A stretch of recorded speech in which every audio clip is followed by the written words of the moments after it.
बस girl. ठीक आहे girl. GIRL girl. Okay next. Tomato. Tomato हे व्हेजिटेबलचं नाव आहे. कशामध्ये येणार आहे?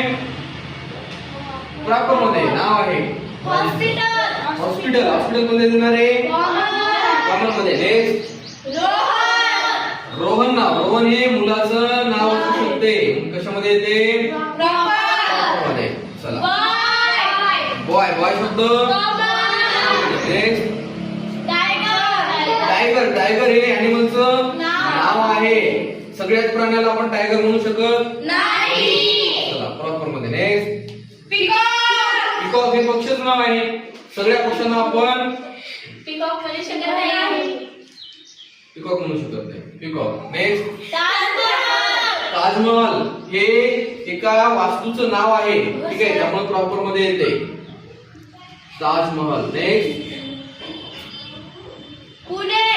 पुणे एखाद्या सिटीचं नाव आहे त्यामुळे कशामध्ये येते? प्रॉपर मध्ये येते. कळालं का रे? हे फळाचं नाव आहे. फळाचं नाव आहे म्हणून प्रॉपर मध्ये. विषयाचं नाव आहे म्हणून प्रॉपर मध्ये. टीचर हे कोणत्याही शिक्षकाला आपण शिक्षक म्हणतो. कोणत्याही डॉक्टरला आपण डॉक्टर म्हणतो. कोणत्याही फळाला आपण फळ म्हणतो. कोणत्याही फुलाला आपण फुल म्हणतो.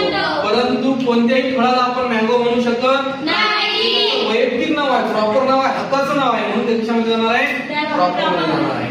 कोणत्याही विषयाला आपण मॅथ म्हणू शकत नाही. कोणत्याही भाजीला आपण टोमॅटो म्हणू शकत नाही. कोणत्याही विद्यार्थ्याला आपण रोहन म्हणू शकत नाही. वैयक्तिक नाव आहे म्हणून त्याला प्रॉपर नाव म्हणायचं. विशेष नाव म्हणायचं आहे. हे म्हणजे कॉमन नाव आहे. कोणत्या शिक्षकाला आपण शिक्षक वगैरे शिक्षक म्हणतो. कोणत्या डॉक्टरला आपण डॉक्टर म्हणतो. याचे वैयक्तिक नाव हे वेगळे असू शकतात.